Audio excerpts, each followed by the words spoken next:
Smart 24, driving business.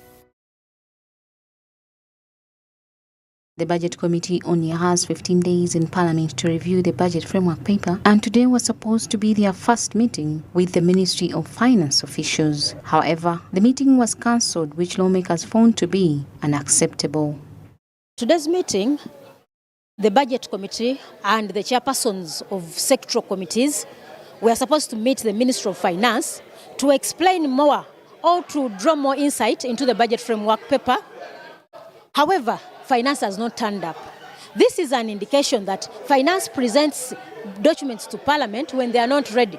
The Leader of Opposition on 21st mentioned it to the Speaker that I want to look through what the ministers submitted, because they always submit dummy documents and they think they will get more time later on to submit what is appropriate.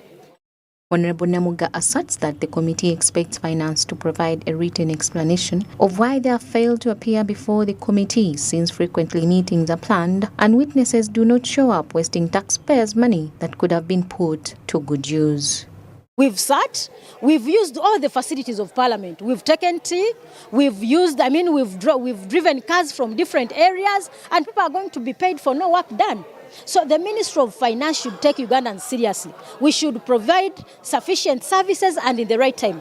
They made a commitment in their Charter of Fiscal Responsibility that we shall reduce all the inefficiencies and those areas that are nugatory within the budget. These are some of the areas. This is at Parliament. You will find this in the Minister of Finance, meetings, sitting so many times, and people, non-productive. So we should reduce on wastage of the taxpayers' money, and we should look towards giving services in the right time and adequately. So Parliament, we've resolved at the Budget Committee, Minister of Finance should submit in writing to the Budget Committee chairperson the reasons as to why they have not attended today's meeting. And if at all they don't turn up on Monday, we shall take another direction. Thank you. The National Budget Framework Paper is supposed to appear in a sectoral manner in accordance with parliamentary rule, but the government presented it in a programs format contrary to those rules, something that the legislators want the Ministry of Finance to fix on Monday when they appear. They have presented the budget framework paper on a program basis. Now, the program basis is not captured within our laws as Parliament, our rules. So the committees of Parliament is set in a sectoral manner, not under programs. So which means that the manner in which they are presented, the budget framework paper, is not aligned to our rules. So we wanted them to come and highlight and guide how we are going to analyze the paper. In the rules of Parliament, the BFP and all the budget issues are handled by sector committees. So they handle sector by sector, which are linked to votes. And now when the BFP is in a program style, there is therefore need to get the detail and see what is allocated where, and then we resolve and move on. However, Finance today requested that they couldn't make it, and therefore the meeting is now called for Monday, 9 o'clock. Members of Parliament who sit on the Budget Committee were eagerly waiting for officials from Finance to appear and discuss the budget framework paper, but this has not happened because Finance has not appeared. They have only given Finance up to Monday, and if they do not appear, they are going to decide as a committee on what to do. Samla Hanifa, Smart 24 TV, Business Today. Shem Kakembo, Managing Director of EFC, a microfinance company that accepts deposits, claims that foreign investors consider important aspects of an economy such as currency domination and management, central bank rate, and other factors. According to Bank of Uganda, Uganda provides several prospects for investors. Foreign direct investment amounted to $474.8 million, a 35% increase during the quarter under review, reflecting the foreign investors' commitments to the construction of oil projects. Beyond just the central bank rates, A foreign investor is also interested in the stability of the currency, exchange rates, okay? Because if I bring in $1 million today and the dollar is at 3,700, that brought in 3.7 billion. If I have to expatriate $1 million 2 years down the road, that means I must convert shillings, because I'll be doing the business in shillings in Uganda, to dollars. If the currency has depreciated so much, remember I came in with $1 million worth 3.7 billion, but if I have to buy back $1 million and the currency has depreciated to say 4,500, then I must find 4.5 billion. Both domestic and international investors have chances in the oil and gas sector, and the insurance regulating body views these opportunities as the cornerstone of a flourishing economy. With a market economy, a great climate, and a lot of fertile land, Uganda is well positioned to engage in the industry as it attracts more foreign enterprises and investors. We must provide guidance. We have provided guidance in the regulation, which is going to be gazetted in about 2 weeks from now. This is going to be a game changer because we know the volumes of premiums which are going to come in from this sector. The Albertine Graben oil exploration has in the meantime created an environment that attracts chances for foreign direct investment from a variety of sectors, including exploration, midstream and upstream for multinational firms. The International Monetary Fund anticipates a resurgence in foreign direct investment due to oil-related investment totaling $10 billion over the next 5 years. It's 40% of commercial arbitration in the world is done in the UK courts. And Uganda has a bilateral investment treaty with the UK. So it gives investors an extra layer of protection. I don't buy the school of thought that this was done, that registering the ECOP company, I don't buy the school of thought that registering the ECOP company in the UK was done to avoid taxes, no. Because if you look at the ECOP law and the ECOP Special Provisions Act, the ECOP company is resident in Uganda for tax purposes. So it is resident here. Incorporation in the UK doesn't make it a non-resident, so that is going to have, and besides, the law already gives ECOP tax exemptions. Uganda's investment climate has historically been one of slow progress, as seen by growth in the early 2000s from 2.6 in 2000 to 6.7 in 2007, attributed to political stability that opened the door for economic growth as multinationals converted to foreign direct investment to capitalize on the promising economic prospects. As a result of the oil project, investment inflows are expected to increase by 37%, helping to control the nation's constantly rising unemployment rates and boost its revenue. Martha Nimsima, Smart 24 TV, Business Today. The Parish Development Model is a new government effort that aims to bring more than 3 million peasant families into the monetary economy. At the start of 2023, Honorable Henry Musasizi declared that government has released 25 million Ugandan shillings for each parish's third quarter of the Parish Development Plan.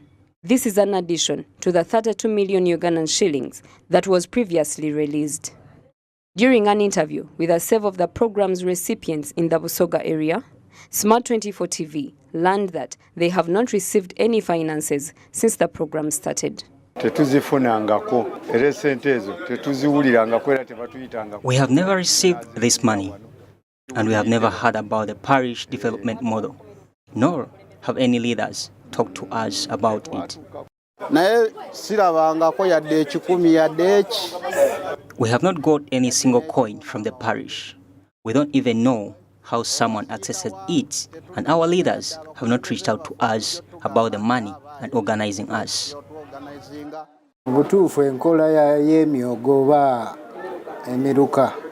Honestly speaking, we as tax operators have not accessed the parish development model. Yet, whatever our leaders tell us to do, we do it. But as I see, government gave up on Ginger. The government is dedicated to making sure that this initiative is successful for the benefit of the members of the community as another way to generate wealth. Nasser Ashraf advised residents of Ginger Southern Division to learn about the funds through local parish leaders and to abide by the requirements in order to be eligible and benefit from the program. Development model, it is a benefiting program that the government of Uganda has put on board. At the moment, we're on the third quarter, and the government is going to be releasing the third quarter. But I would the community and the people that we lead is that this money is not party oriented. It is not that it is for NUP, it's not that it is for NRM, it's not that it is for FDC, but it is for the whole community. So what I would advise the community is, it's not too late. Let us go. If we can register again for the PDM money, let us go and get it out. He went on to explain the significance of this government model and how effective it will be for the communities and job creation. This PDM helps out from the farmer to the last consumer. In between a person who's farming groundnuts to the person who's putting a spread of peanut on his bread, there's factors that come with it. And the parish development model helps you to get the groundnut to the table of a consumer. In February 2022, President Museveni introduced the parish development model, promising that it will create wealth, employment, and income in 10,594 parishes. The 7 pillars of the parish development model include infrastructure and economic services, financial inclusion, social services, mentality transformation, management information system, governance and administration, and production, storage, processing, and marketing. Naomi Mtumba, Smart 24 TV, Business Today.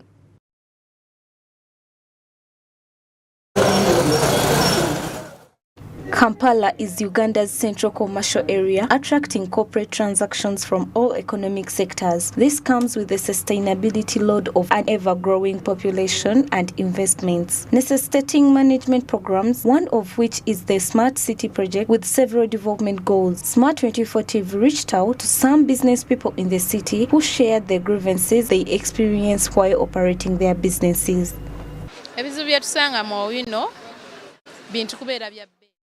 The problems we are experiencing working in Kampala is that everything seems to be expensive, the poor drainage system and the bad roads. In light of all these grievances, Chofato Gabye Kabuye, the State Minister of Kampala Metropolitan, has stressed how the Smart City program will primarily serve the informal sector.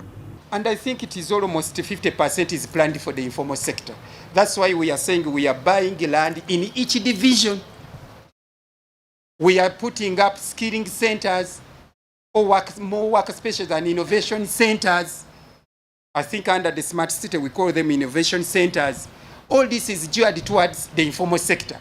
Then too, we've rehabilitated most areas where the informal sector best. That's why you saw a rehabilitation or upgrading of the old taxi park and then also these other parks. And the next financial year we are going to build and yes, we are going to upgrade the Usafi market and also that park, and then the Chiseka market, and so on. The Smart City program also includes supplying 50 eco-friendly buses, 6 roadside markets for female vendors, and 1,000 trees for planting. In addition to making Kampala more attractive, the successful completion of the Smart City initiative will also boost the local economy and in the long run draw in investors. Bronia Katsime, Smart 24 TV, Business Today.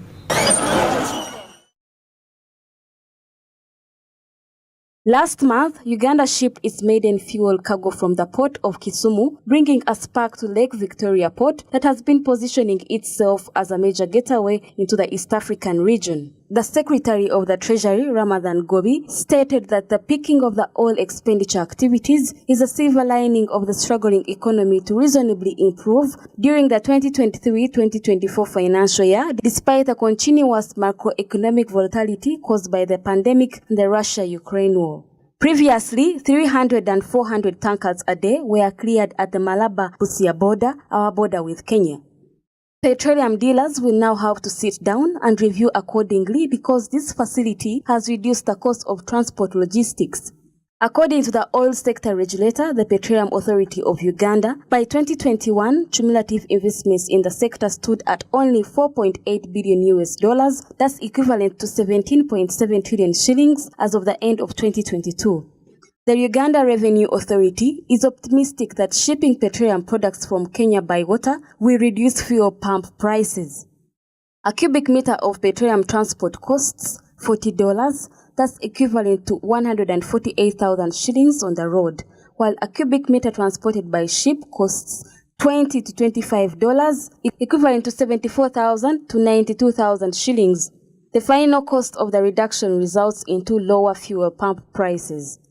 Kenya's aspirations to defeat Tanzania in the quest to become a major entry point for fuel products in East Africa depend on Uganda's decision to begin transporting fuel from Port Kisumu.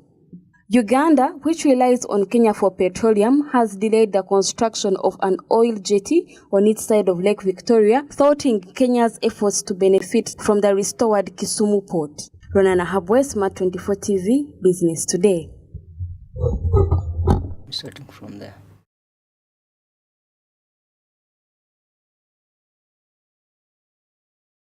Owino Market has been the center of Kampala's trade housing stores for the past 52 years. Recently, President Museveni issued a directive that the market should be taken over by government on condition that it first compensate the vendors for the minimal losses they have suffered. In a letter that was published on July 4th last year, Museveni asserted that markets are a nursery for low-income business beginners.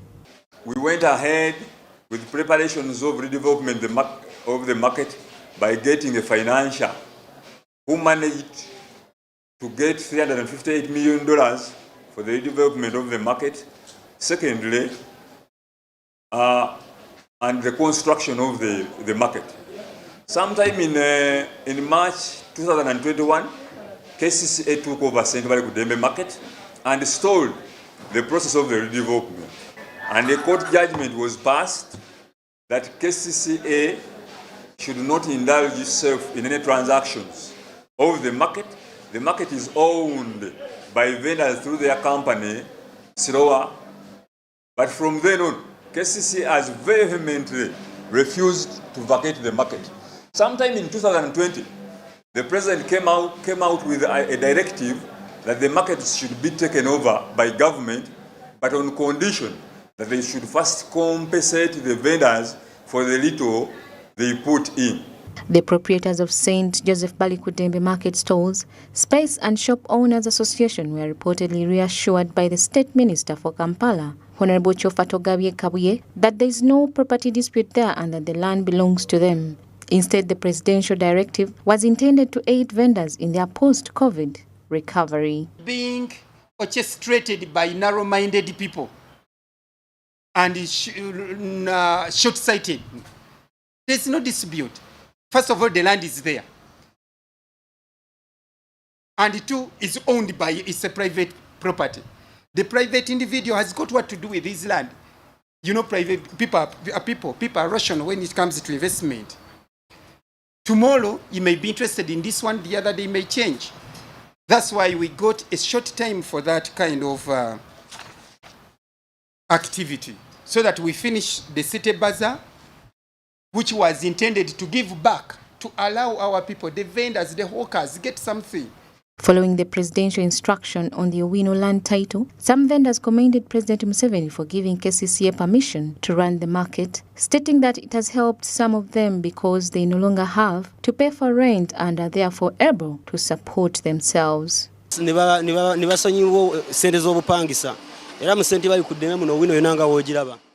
be pardoned the rent tax. And as you see in this market, people simply work. They don't pay anyone. So now this KCCA leadership is new.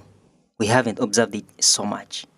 The fear based on previous land wranglings related to land ownership, especially market land, is that the transition of ownership will be peaceful, unlike previous ownership wranglings that resulted in arson cases and property loss.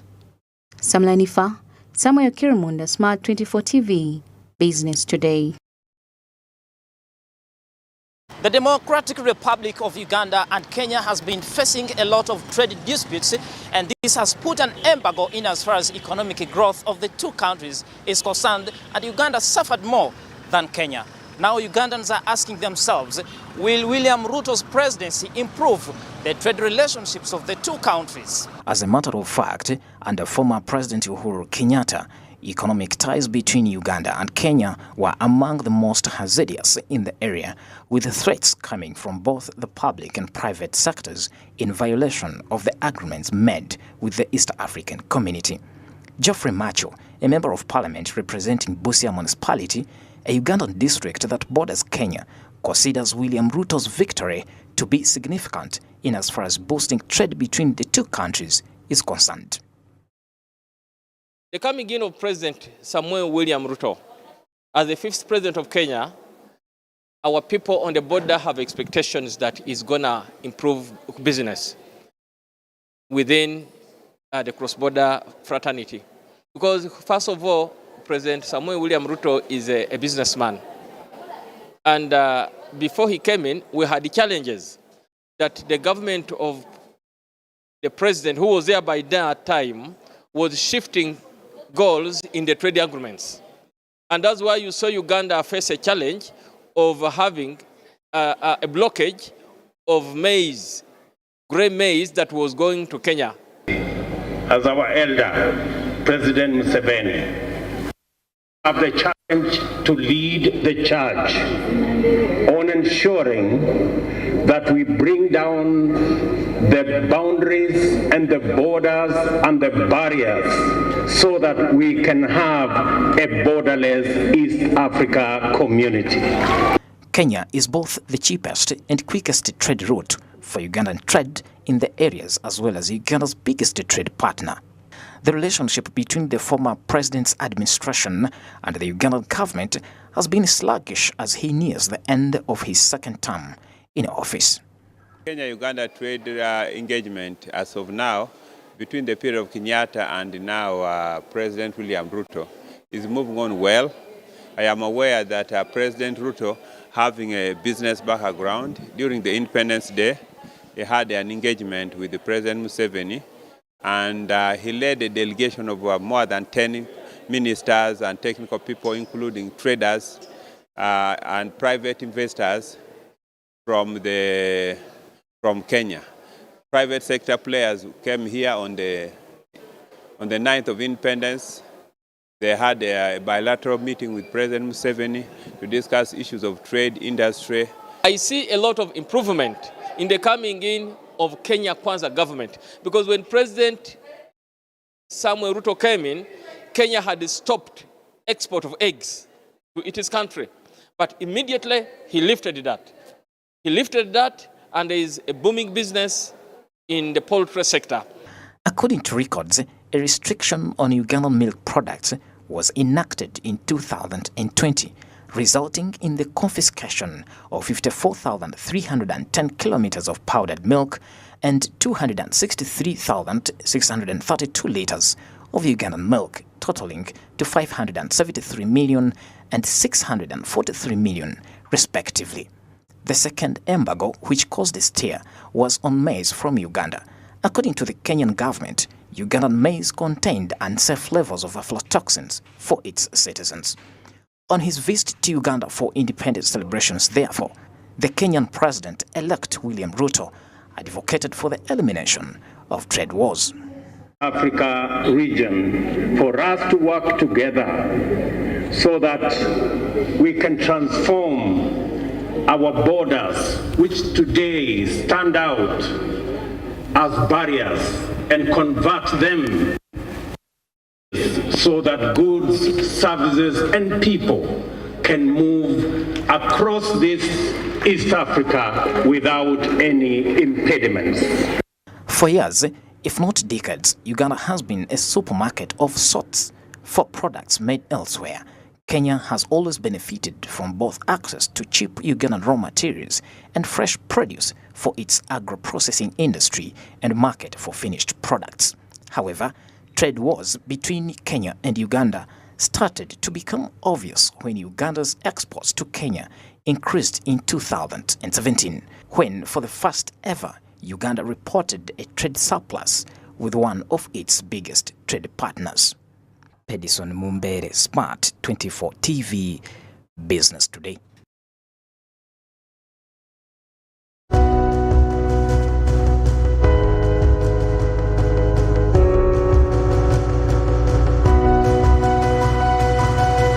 Smart 24, driving business.